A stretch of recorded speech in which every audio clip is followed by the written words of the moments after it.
Hi everyone, this is Anam. Welcome to global online NEET. So आज का हमारा second lecture होगा for your upcoming MHBSc nursing common entrance test 2025। जैसे कि students आप सभी को पता है, MHBSc नर्सिंग के कॉमन एंट्रेंस टेस्ट के लिए हमने केमिस्ट्री पर लेक्चर सीरीज स्टार्ट कर रखी है, जिसमें हम सॉलिड स्टेट इस चैप्टर को हम स्टडी कर रहे हैं।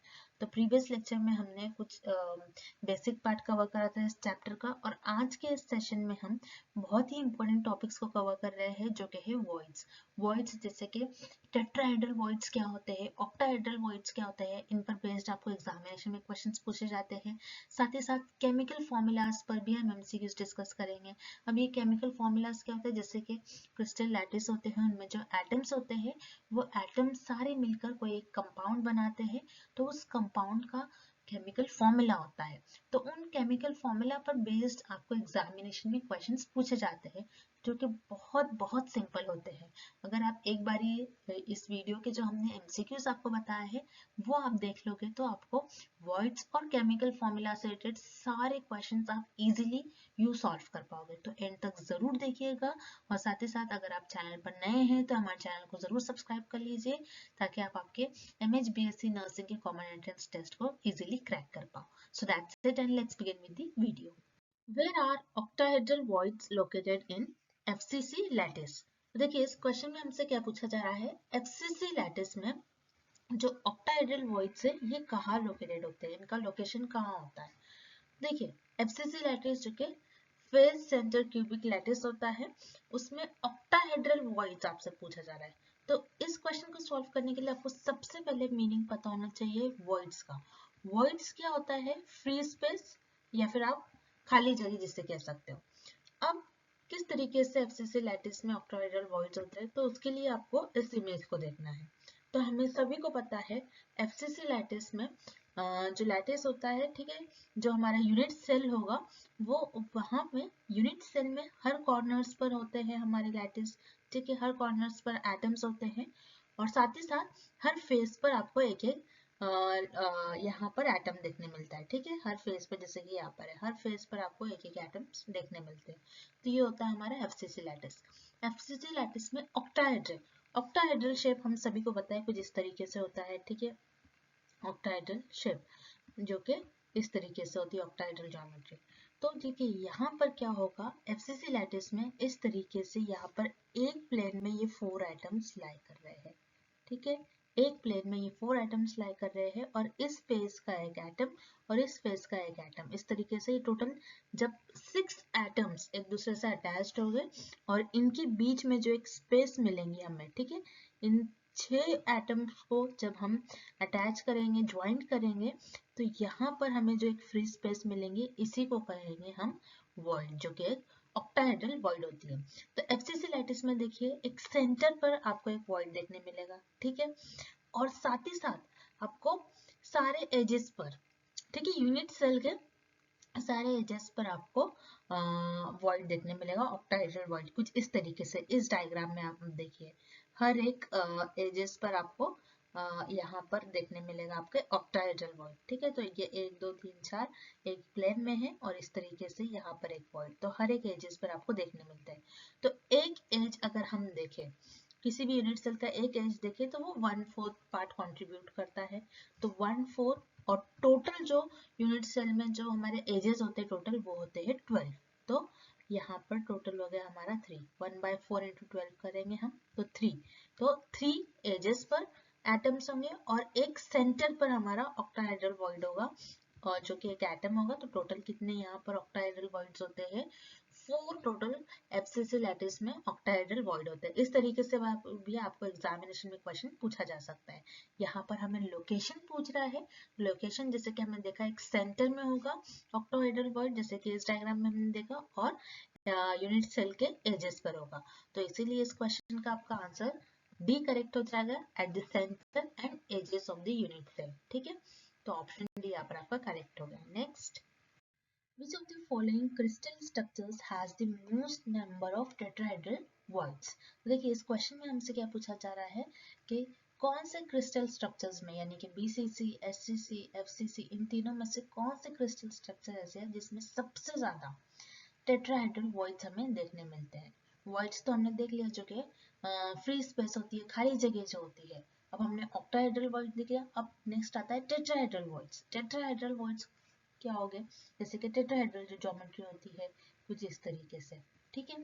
तो यहाँ पर देखिए, जब हम टेट्राहेड्रल वॉइड्स की बात करते हैं तो मान लीजिए जो 3 एटम है, ये 3 एटम एक प्लेन में होंगे, ठीक है, तीनों एटम एक प्लेन में होंगे, और जो फोर्थ वन है या तो ये ऊपर साइड होगा या फिर ये नीचे साइड होगा। तो यहाँ पर इन 4 एटम्स को जब आप ज्वाइन करोगे तो ये जो स्पेस बनती है, इस स्पेस को कहेंगे हम टेट्राहेड्रल वॉइड। उसी तरीके से हम इस फिगर में देखते हैं, ये क्रिस्टल स्ट्रक्चर जो है इसमें हम देखते हैं।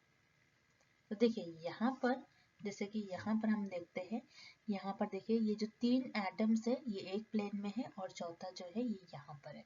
अब इनको ज्वाइन करने में देखिए यहाँ पर वॉइड बन रहा है, तो ये है हमारा टेट्राहेड्रल वॉइड। उसी तरीके से इस इमेज में भी देखिए जो 3 हमारे एटम्स है ये एक प्लेन में हो गया और चौथा या फिर ऊपर की साइड होगा या फिर नीचे की साइड, इस तरीके से। इसे हम कहेंगे टेट्राहेड्रल वॉइड्स। और जैसे कि ये पता करने में बहुत, इसको समझने में कुछ कुछ स्टूडेंट्स को प्रॉब्लम होगी, तो उसके लिए हम आपको शॉर्ट ट्रिक बताते हैं जो सिंपल वे है, जो कि हम फॉर्मूले से देखेंगे। तो ये बहुत इजी तरीके से है। तो नंबर ऑफ टेट्राहेड्रल वॉइड किस तरीके से हम पता लगाएंगे, कितने एटम्स है जिसको n से डिनोट करते हैं, ठीक है। और जितने एटम्स होंगे तो वॉइड्स कितना होगा उसका डबल 2n, ठीक है। अब जैसे कि अगर हम SCC की बात करते हैं, सिंपल क्यूबिक क्रिस्टल लैटिस में देखते हैं हम SCC में, जैसे कि हम सभी को पता है टोटल जो एटम होता है वो टोटल 8 कॉर्नर्स पर आपको लैटिस स्ट्रक्चर के SCC में हर एक कॉर्नर पर आपको एक एक देखने मिलेगा, ठीक है। तो उस तरीके से 8 हमारे कॉर्नर्स पर एटम्स होते हैं और हर एक पार्ट जो है एटम का 1/8 पार्ट कंट्रीब्यूट करता है। तो उस तरीके से टोटल हो गए SCC में 1, ठीक है। तो 1 नंबर आ गए यहाँ पर। तो यहाँ पर देखिए SCC में नंबर ऑफ एटम 1 हो गए। तो उसी तरीके से अगर आप इसको डबल कर दीजिए, अगर आपको टेट्राहेड्रल वॉइड देखना है तो टेट्राहेड्रल वॉइड हो जाएगा 2 into 1। तो यहाँ पर SCC में कितने टेट्राहेड्रल वॉइड्स आ गए, 2 टोटल। उसी तरीके से हम BCC का देख लेते हैं। BCC में देखिए, BCC में क्या होता है, BCC में हर कॉर्नर्स पर आपको उसी तरीके से 8 देखने मिलता है, ठीक है। तो 8 इंटू और हर एक जो कंट्रीब्यूट करता है 1/8 पार्ट करता है हर एक एटम। अब प्लस BCC में क्या होता है, बॉडी सेंटर, यानी कि हमें क्यूब के सेंटर पर एक एटम देखने मिलता है, ठीक है। तो वो एक एटम, तो यहाँ पर 1 + 1 टोटल 2 एटम होते हैं BCC में। और यहाँ पर टेट्राहेड्रल वॉइड कितना हो जाएगा, 2n है, 2 into 2 टोटल 4, यानी कि BCC में टोटल टेट्राहेड्रल वॉइड्स होते हैं 4। उसी तरीके से FCC में हम देख लेते हैं। अभी FCC में कुछ इस तरीके से, आप यहाँ पर हम लिख लेते हैं FCC का, क्योंकि स्पेस यहाँ पर कम है इसलिए मैं यहाँ पर आपको बता रही हूँ। FCC में देखिए टोटल सेम उसी तरीके से हर कॉर्नर्स पर 8 हो गए और हर एक एटम 1/8 पार्ट कंट्रीब्यूट करेगा, ठीक है। प्लस FCC में जैसे कि मैंने आपको कहा, FCC में हर एक फेस पर एक होता है, ठीक है। FCC फेस सेंटर्ड, तो हर एक फेस पर आपको एक एटम देखने मिलता है। इस तरीके से टोटल 6 फेसेस होते हैं और हर एक एटम, क्योंकि हर एक फेस पे एक है तो कितना कंट्रीब्यूट करेगा, हाफ पार्ट, क्योंकि, ठीक है। तो इस तरीके से क्या हो जाएगा, 2 1s are 2 3s are, और ये 8 8 कैंसिल हो जाएगा, तो 1 + 3 4, ठीक है। तो यहाँ पर FCC में टोटल 4 एटम्स हो गए। अब FCC में टेट्राहेड्रल वॉइड्स कितना हो जाएगा, 2 into n है, तो 2 into 4 टोटल हो जाएगा 8। तो FCC में जैसे कि अगर हम देखते हैं टेट्राहेड्रल वॉइड्स टोटल 8 है, SCC में 2, BCC में 4 एंड FCC में 8। तो सबसे ज्यादा नंबर ऑफ टेट्राहेड्रल वॉइड्स कौन से क्रिस्टल स्ट्रक्चर में होगा, वो होगा FCC में, और सबसे कम SCC में। और यहाँ पर देखिए क्वेश्चन में सबसे ज्यादा पूछा है, तो इसीलिए इस क्वेश्चन का करेक्ट आंसर हो जाएगा FCC। FCC में सबसे ज्यादा नंबर ऑफ टेट्राहेड्रल वॉइड्स होते हैं, तो option C is the right answer. Next, अब देखिए ये जो क्वेश्चन है, इस क्वेश्चन में हमको एक तरीके से केमिकल फॉर्मूला हमें बताना है कि किस तरीके से हमारे कंपाउंड का फॉर्मूला होगा। क्योंकि देखिए हमें पता है जो हमारा क्रिस्टल लैटिस होता है वो किस तरीके से एक क्रिस्टल मिलके बनता है, सारे एटम से मिलकर हमें एक लैटिस देखने मिलता है, ठीक है। तो ये जो सारे एटम्स है, ये एटम्स मिलकर कोई ना कोई एक कंपाउंड बनाते हैं और उस कंपाउंड का एक कोई केमिकल फॉर्मूला भी होता है। तो केमिकल फॉर्मूला पर बेस्ड आपको क्वेश्चन एग्जामिनेशन में पूछा जाता है और बहुत सिंपल होता है, ठीक है। तो हम क्वेश्चन देखते हैं। A compound is formed by atoms of element A occupying the corners of the unit cell and an atom of element B present at the corners of the unit cell. Deduce the formula of the compound. तो देखिए इस question में हमसे क्या पूछा गया है, कोई कंपाउंड है, वो किस तरीके से फॉर्म हो रहा है, बाय एटम्स ऑफ एलिमेंट ए, ठीक है। ए हमने लिख लिया। अब ये ए जो है ये क्या कर रहा है, occupying the corners of the unit cell, कोई यूनिट सेल है उनके कॉर्नर्स पर है, ठीक है। टोटल 8 होंगे, यानी हमें पता है लैटिस के क्रिस्टल लैटिस के हर एक कॉर्नर्स पर एटम है, टोटल 8 कॉर्नर्स होते हैं और हर एक एटम 1/8 पार्ट कंट्रीब्यूट करता है। उस तरीके से यहाँ पर आ गया ए में आपके टोटल 1 एटम होगा। उसी तरीके से अब नेक्स्ट पार्ट जो है, ठीक है, नेक्स्ट पार्ट हम देखते हैं क्वेश्चन का, जो कि है an atom of element B B present at the centre of unit cell.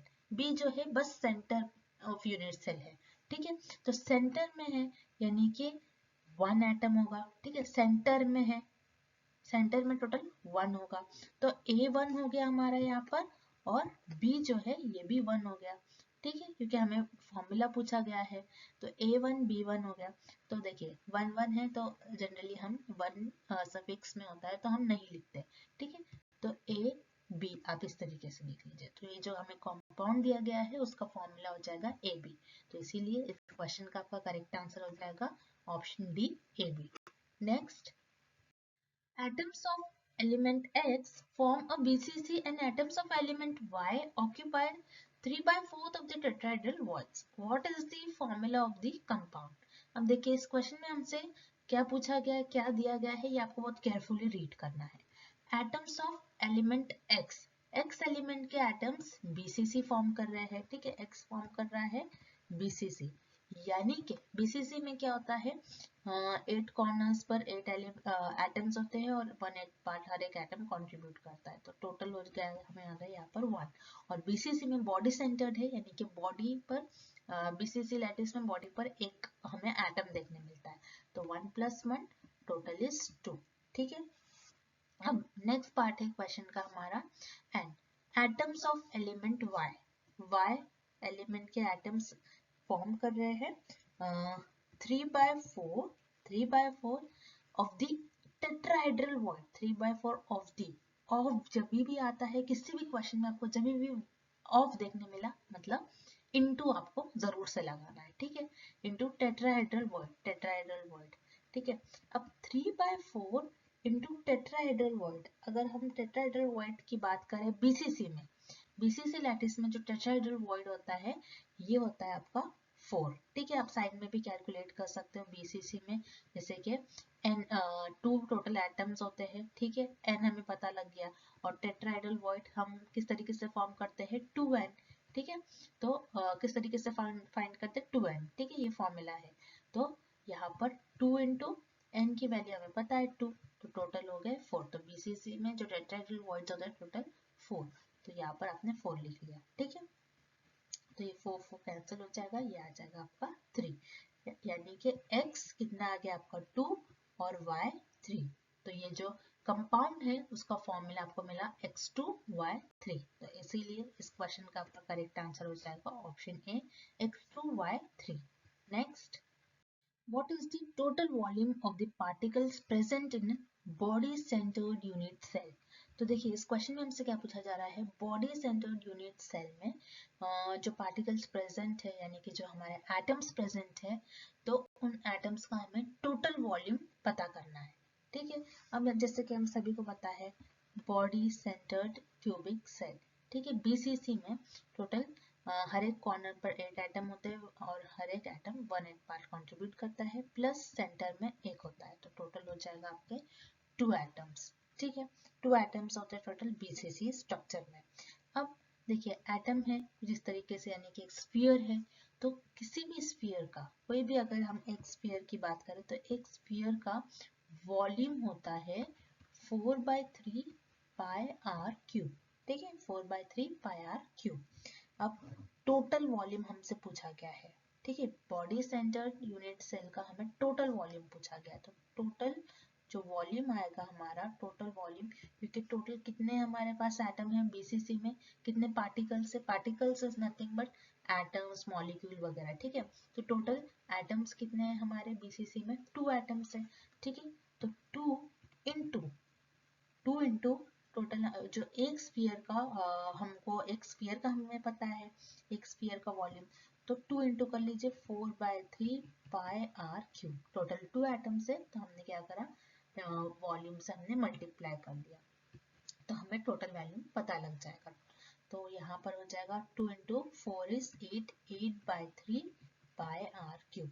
तो ये हमारे पास जो बॉडी सेंटर्ड यूनिट सेल है उसमें जो पार्टिकल्स है यानी कि उसमें जो एटम्स है, उन 2 एटम्स का जो टोटल वॉल्यूम अगर हम लेते हैं तो टोटल वॉल्यूम हो जाएगा 8/3 पाई आर क्यूब, ठीक है, तो इसीलिए इस क्वेश्चन का आपका करेक्ट आंसर हो जाएगा option B. Next, in one crystal structure, sodium atom are at each corner, oxygen atom are at every edge, and tungsten atom is at the center of the cube. Then the molecular formula of solid is.